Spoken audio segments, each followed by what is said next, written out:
Hey everyone, welcome to Locked On Lakers for Wednesday. Brian Kamenetsky, Andy Kamenetsky. Who's coming back from injury and when, and who's exactly taking care of these people? That's next. You are Locked On Lakers, your daily Los Angeles Lakers podcast. Part of the Locked On Podcast Network, your team every day.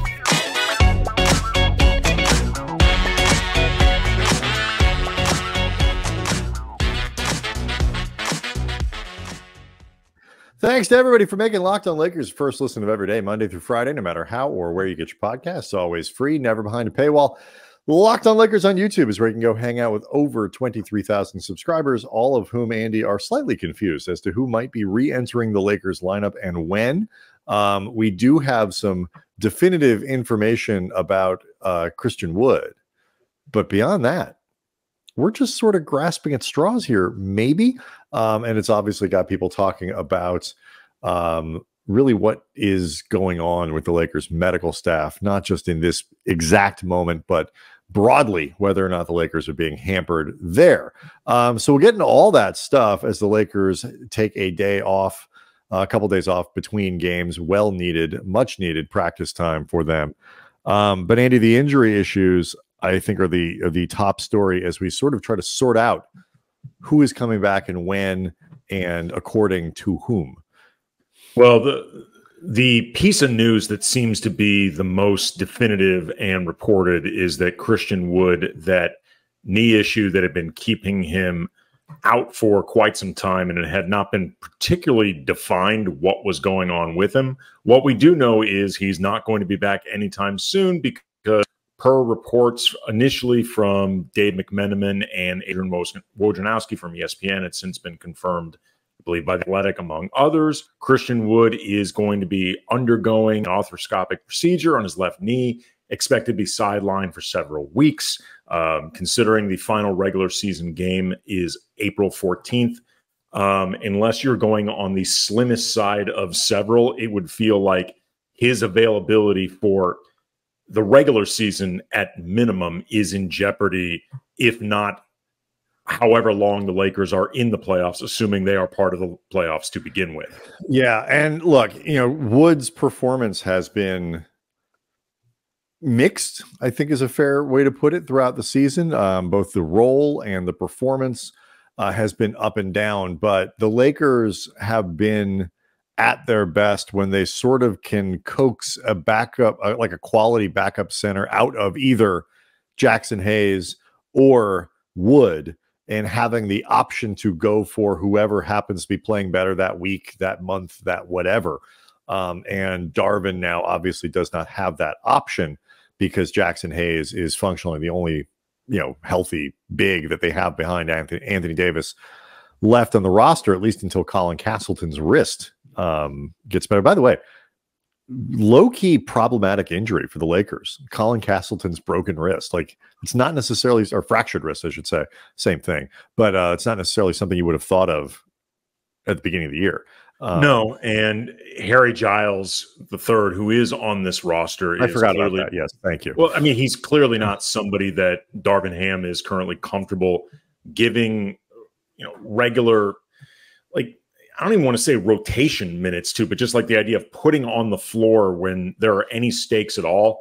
I am wondering if, especially during this stretch where the Lakers are playing a lot of hopefully sub-level competition, whether it could be worth giving him an actual shift just to see what it looks like. Like, I'm not saying start penciling him 15 regular minutes. I'm just saying, like, you are one injury away from having to put him on the floor.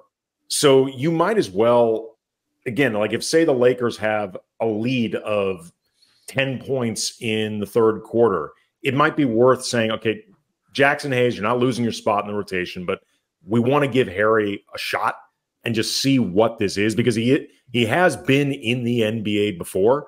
And, the Lakers, they are hurting with this lack of size between Wood's absence, Vanderbilt's absence, Reddish's absence, and we've got some more details to get into with those guys as well. But it's been a problem. Like, Christian Wood, no matter what you think of him as a defender, they miss his defensive rebounding. Like, he's one of the best defensive rebounders on this team. So his ability to just try to end possessions on the glass.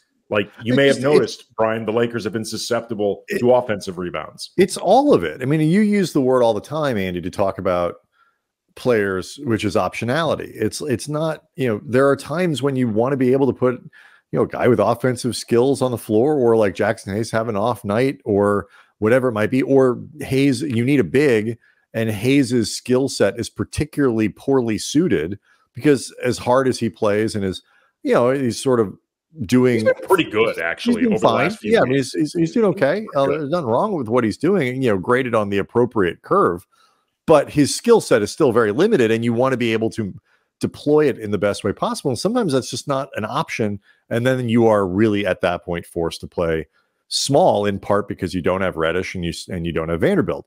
But like the Giles point that you're making about, like, could you give him 10 minutes or 5 minutes or 6 minutes if you're up a little bit? I think this is where the issue with the Lakers about, not having, the poor play through the year, the record, whatever you want to blame it on, they just don't have the luxury to do things like that. I think very much like, when you have a 10-point lead and you start taking guys who put them in, something happens, a couple miscommunications, plays where guys don't seem to know each other that well, 10 goes down to 4 in 90 seconds, and all of a sudden you've got a problem on your hands. That happens. Like, you may have your answer. Right. But also too, but you can't afford to give the game away. Like, you can't, all I'm saying is, like, this is where, you would wish you were 10 games over 500. So yeah, maybe you're fighting for seeds, but if you need to give Anthony Davis a night off, it's not going to kill you. You need to give LeBron a night off, it's not going to kill you. You want to try to give Harry Giles some meaningful minutes just to see how he fits with you kind of know what you have. And, I'm not criticizing Darvin for not letting Giles play very much, because there's a reason he was available as a street free agent in, late March. And it's because he's never really been able to, whether for health or performance, keep a consistent role in the NBA. But it's an example of the ways that 70 games in, give or take, the rest of your performance in the season limits the opportunities that you have to try to either preserve your team or improve it in small ways, because you just can't experiment. You don't have the luxury of it anymore. Yeah. Again, I'm like you, I'm not being critical of Darvin over this. I'm just wondering if it might be worth doing it just as a preparation. If you end up even thinner, you're going to end up having to play Giles anyway. So you might as well give him. I get what you're saying. I'd break the glass when you need to break the glass. Okay. Well, it also raises the question, we can get into this more in the next segment. We're going to end up talking more about hopefully happier news involving some of the Lakers that have been sidelined lately. But, whether the Lakers training staff misevaluated Wood's injury, I believe before the All-Star break, he had been dealing with something and trying to play through it. Or did they misdiagnose? Did they overestimate the likelihood of an uncomplicated return? Or did the Lakers front office not heed warnings correctly? Because you think back to the trade deadline, and should the Lakers have maybe given up more than what would be perceived as market value for Andre Drummond? As an example, readily acknowledging the Bulls are apparently a bizarre team to deal with. Or should they have prioritized Bismack Biyombo, who should be noticed, ironically, and this is not Christian Wood's fault, we both wanted Bismack Biyombo more than Christian Wood. Anyway. Right, but to be fair too, Biyombo has since been released, and so it's like, he's not that good either. But he may have had more of a purpose on this team, maybe ahead of say Spencer Dinwiddie, who we don't talk about today. We're going to talk about for Thursday's show. They're not doing jack bleep with the guy anyway. So a lesser talented big than Dinwiddie might actually play a more definitive role or a more necessary than a more role. talented guard. It's an interesting question because, you know, for all the reasons that we've talked about, there was value in having another guard on the team. It's just all of these things, you know, the Lakers moves on the margins, and we'll get into the other names, you know, coming out of this. The Lakers moves on the margins haven't worked very well this year. So we'll talk about who else is coming back, maybe get a little into this training staff question and how we perceive of injuries at the very least next. Locked on Lakers is brought to you by eBay Motors. Passion, drive, and patience. That's what brings home the winning trophy. It's also what keeps your ride or die alive. eBay Motors has everything you need to maintain your vehicle, level it up to peak performance, from superchargers, roof racks, exhaust kits, LED headlights, and more. Whatever you're looking for, speed, power, style, eBay Motors has you covered. With over 122 million parts for your number one ride or die, you can always find exactly what you're looking for. And with eBay Guaranteed Fit, your part is guaranteed to fit your ride every time, or your money back, because with eBay Motors, you are burning rubber, not cash. All the parts you need at the prices you want. It's easy to turn your car into the MVP and bring home that win. Keep your ride or die alive at ebaymotors.com. Eligible items only, exclusions apply. eBay Guaranteed Fit only available to U.S. customers. All right, so coming out of the game in Atlanta, which the Atlanta game, not the game in Atlanta, the game against Atlanta at the Crypt, there was a lot of injury news. We mentioned a lot of injury, more updates / non-updates. Which is how things go. You know, the only definitive information we got was regarding Wood, who was going to just be out for a while. Well, no, actually, we did not even get a definitive update on Wood. What Darvin with Reddish, Darvin said he would be back. He thought he'd be back soon, and said that both Vando and Vincent were basically progressing on schedule as planned. What that means can offer you a lot of wiggle room. He said with Wood there would be an update. He didn't. Right, he didn't and actually. The update was provided by, like you said, the media. But I just want to make it clear, Darvin, just so people don't misunderstand this, Darvin did not confirm. Yes, Christian Wood. That is correct. And so the only thing the only real hard news was at least someone got the scoop on Christian Wood. Darvin talked about Reddish being back soon. Pretty soon. Yeah, which is even better. Vanderbilt is clearly on a different schedule than Gabe Vincent. Mark Stein reporting that Gabe Vincent could be back, will be back, you know, nearing a return. This is from Mark Stein. Gabe Vincent is, quote, nearing a return and intends to play again this season, barring any setbacks, league sources tell the Stein line. This is kind of almost like a counterpoint to was it Bill Ryder at Fox News, who reported that CBS, I believe. CBS, is that now? Okay. Apologies to all involved. That Vanderbilt and Vincent would not play again this season, and would, but that is sort of out there now anyway. It gets to how sort of foggy all of this stuff is. Stein didn't say a word about Vanderbilt, and I think we all understood a month ago that Vanderbilt coming back was like a hopeful thing, but not an automatic thing. Darvin talked about both of them, like you said, like with the tone that he expects both Vincent and Vanderbilt to play again, and they're sort of expecting and hoping that they're going to play again, but that doesn't necessarily mean anything either. I think the timetable for both is obviously important, but I think the specificity of the timetable matters more with Vincent than Vando. Like, assuming Vando is back to full speed whenever he's available to get back on the court, like he's back up to his conditioning, he can play like Jared Vanderbilt, you put him back into the rotation immediately, no questions asked. I don't think it's out of the question that he can immediately start again, because they have missed his defense so badly. It gives way more optionality defensively with that starting lineup, in terms of the perimeter defense, that you no longer have to saddle Austin Reeves or D'Lo, or I guess depending on the matchup, LeBron or Rui with the most difficult wing assignment.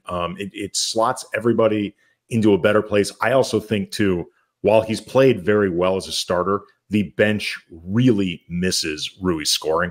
They miss somebody's scoring, like anybody's scoring. Yeah, I mean, the way things are going with that offense and how he's playing, I would leave things as they are.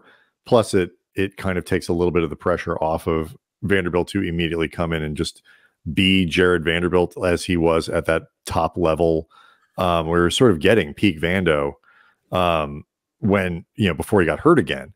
But I understand the sentiment, and it's certainly possible he could come back in and start. I don't think it's beyond. You just, the hope is you could get the most out of both of them.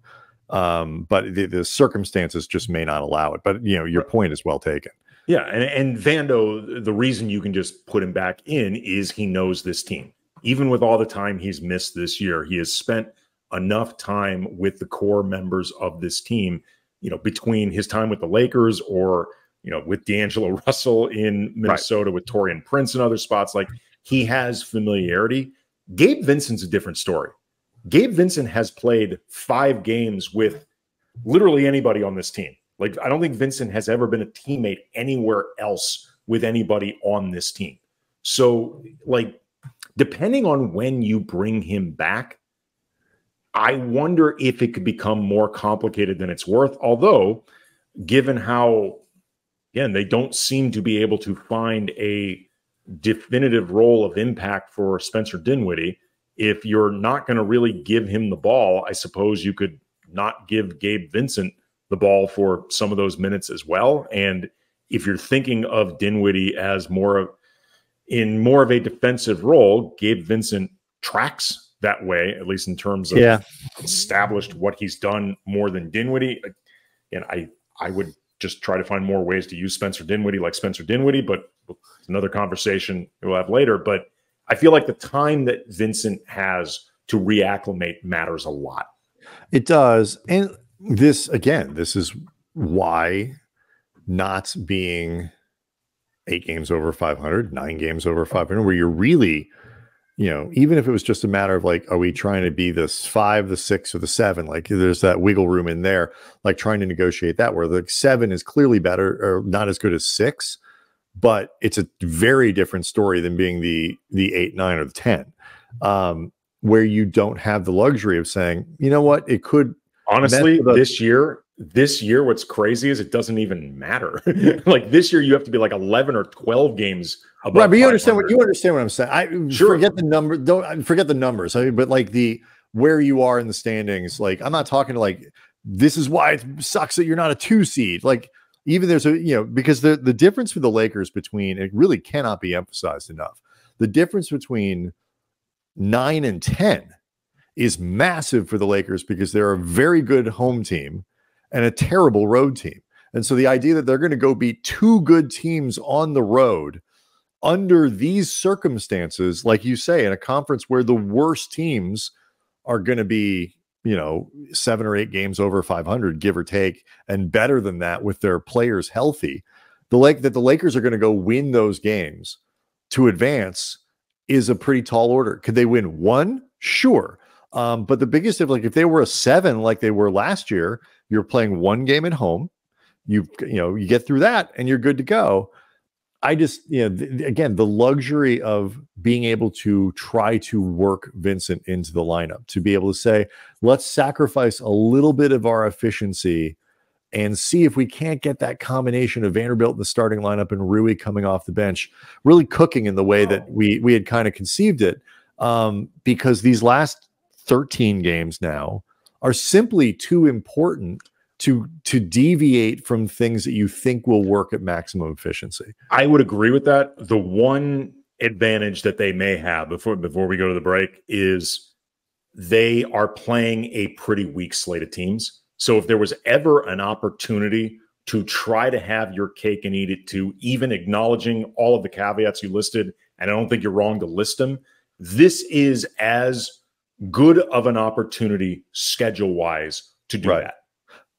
I agree with you, but the opportunity isn't met in doing things in the first and second quarter. It's being up 18 and like it's the Atlanta game. It's being up 18 in the third, you know, really building it, getting up by, 20, 25 points or whatever, so that you can then put a guy in or let Vincent play extra or give Harry Giles minute. Like the opportunity isn't messing with the rotation until you have that really big cushion, and the opportunity is there to get that cushion, but that's a very different thing than let's let Gabe play late in the first quarter and reacclimate there and see what we got. Can Vincent and Dinwiddie play together? I don't know. Like, these are all different kinds of combinations and different questions that they really don't have the ability to answer, both because guys have been out of the lineup so freaking long and because they just don't have enough season left to do it. I want to touch on this question of the training staff, and we'll get into it more for tomorrow's show because it has been such a big topic on Lakers social media, and also some fascinating stuff coming out of a LeBron podcast, which I am hearing is a lot of people's second listen of the day. So we'll get to all that next.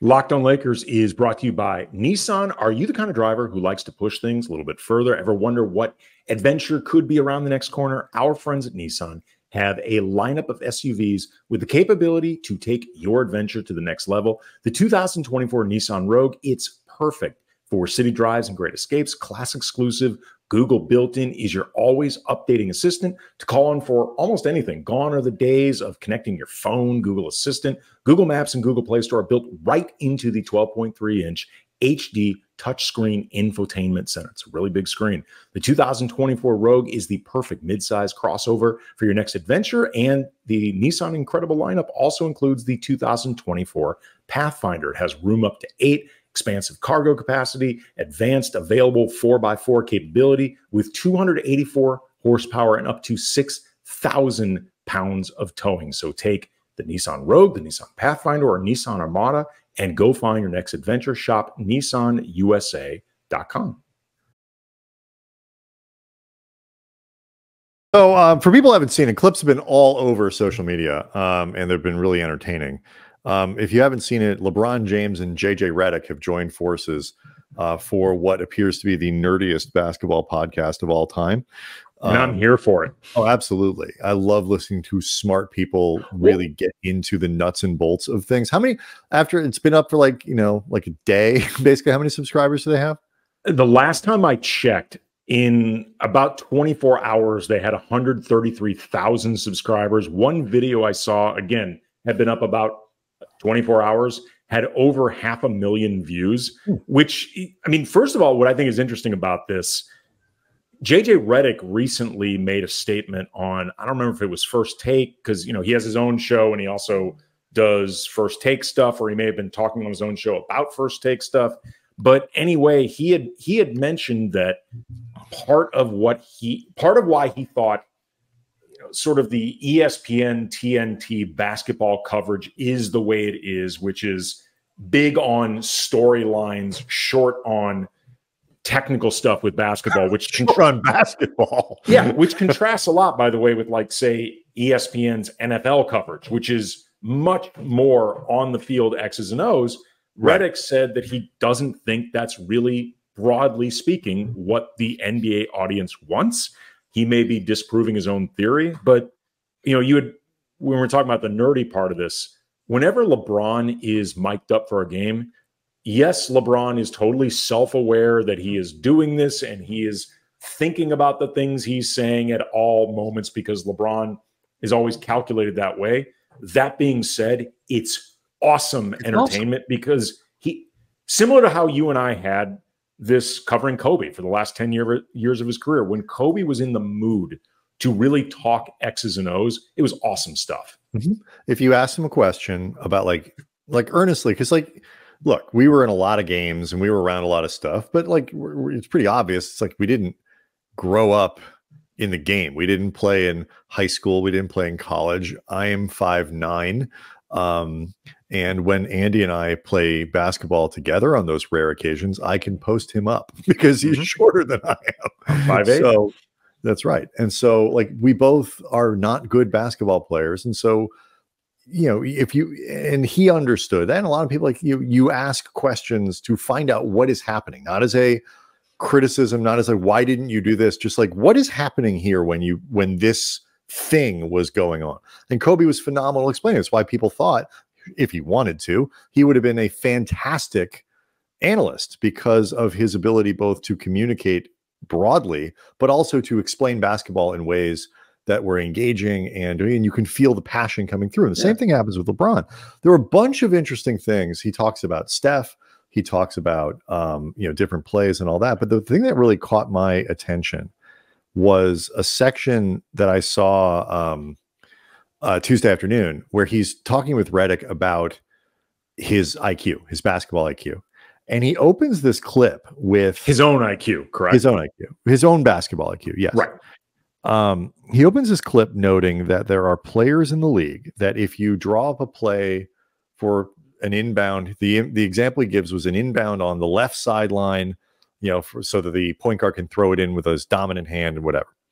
If you turn around and say, let's do that play from the right sideline and just flip it, that there are players at the NBA level who could not mentally process that unless the coach drew it up again from the right side on the clipboard. Like they can't flip it around and process it going the other direction. And he's like, I can't fathom that. And, it gets into this story where he's basically talking, and it's not really bragging. His coaches from the time he was 7, 8, 9 years old have told him he processes information faster than anybody they've ever seen. And what I found fascinating about this was the idea of like what makes players great, what separates the good players, like the guys scraping by from the good players from the all-stars from the all-NBA guys, the all-NBA guys from the Hall of Famers. And it's like you can tick, like there's you need a certain amount of athleticism. You need a certain amount of genetic gifts. Nate Robinson was short on height, made up for it like with athleticism, whatever, but he had to be off the charts good in other ways to be able to survive as long as he did. Steph at 6'3" has to be off the charts good at so many other things, like skill-wise. Kyrie's the same way, off the charts skill-wise to be what they are in the league. When you get to be a Hall of Famer, whether you're talking Jordan, whether you're talking LeBron, whether you're talking Kobe, when you can put that kind of brain into a player who also has the drive, because that's something that certain players lack. They have the brain, they have the body, but aren't, maybe they get 90% there in terms of their commitment. And then you have, the talent level. That's how you get LeBron. That's how you get Kobe. That's how you get Jordan. And listening to LeBron, like you hear that expression with a lot of guys, like they have, $1 million body and a 10-cent brain. When you hear LeBron talk, he's obviously got the $1 million body, but he probably has a $1 billion brain. I'm not even sure. I think it's understating his brain and the value of it to just say it's on the same $1 million level as his body and athleticism.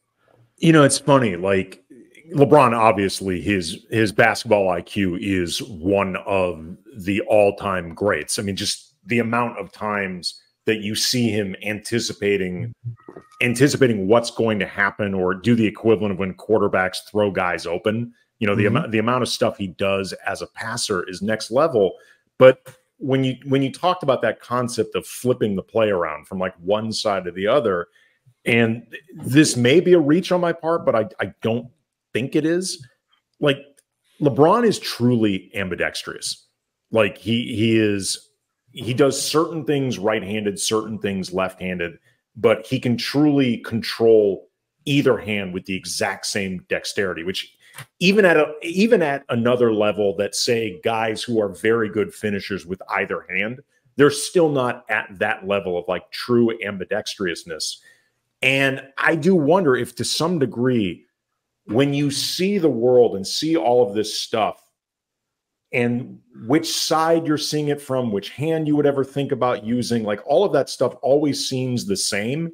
You see it a certain way. And I say this because, like, for example, I have always been, I'm right-handed. I've always been fascinated with left-handedness. I always have been, like, going back since I was like a teenager. One of my best friends was left-handed. Shout out to Micah. I always wanted to be left-handed.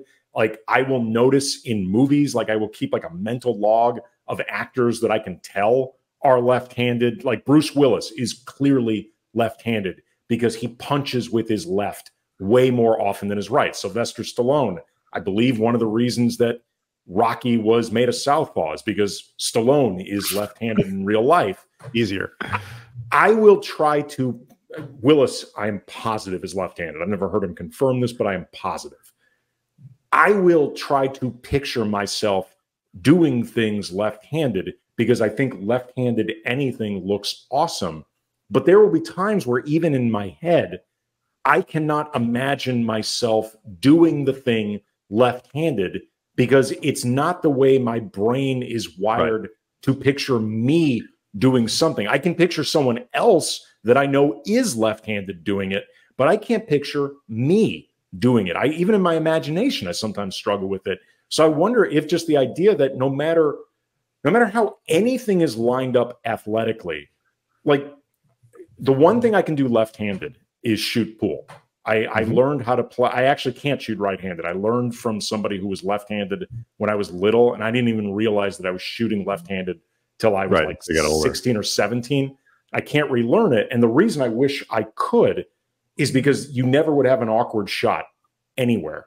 LeBron is one of those guys who never has an awkward placement anywhere. And I think, it's an interesting premise and it's an interesting point. I think there's something to that, like just the way his brain operates and the way his body operates.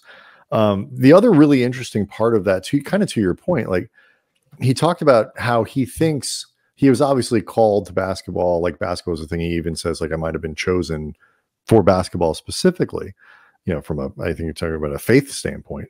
Certainly a but he said, like, standpoint. Right. But like he said, like, I have a sports IQ. His premise was whatever I would have chosen to play. If we always talk about LeBron as a football player, like would have been the ultimate tight end, like runs like a wide receiver with that body and that, but like he would have seen football in the same way that he sees basketball and all these other things. And there's a spatial IQ that is attached to field sports like that. If LeBron was a soccer player, he would have seen the way that Kobe always talked about that, like the way, the similarities between how a basketball play develops and how soccer develops. Like that's part of what he loved about soccer was being able to see those things happen. And LeBron has that in his brain. Like I can't think of the exact, like if he were a crappy athlete, he might have been like the greatest like air traffic controller or something like that, where you're just taking things and you have to see the field or whatever it is. Like that is a gift that he has. And it is amazing to me to have the opportunity to listen to people who have so many gifts that allow them to do something. And then ultimately it's their brain that separates them from other people, the brain, and then the love and the passion for what they like. It's what makes those clips with LeBron, I'm sure you would agree, like fun to listen to, is just how much he loves basketball. Yeah. Like that's what makes this engaging. Yeah. I mean, I'm excited for this podcast, even though him, especially being a Laker, could absolutely bury ours, but what are you going to do? I don't know. I thought it was really impressive that 133,000 people were able to make that their second listen of every day. I thought that was great. I tell you, as people in the podcast game, those are staggering numbers for a show. That's good for one day. It's a pretty good first day. Anyway, we'll get into the training staff stuff for tomorrow, because I do think it's an interesting thing that people talk about with the Lakers. It's not a new criticism, pointing to the training staff and wondering if the Lakers are doing a good job there.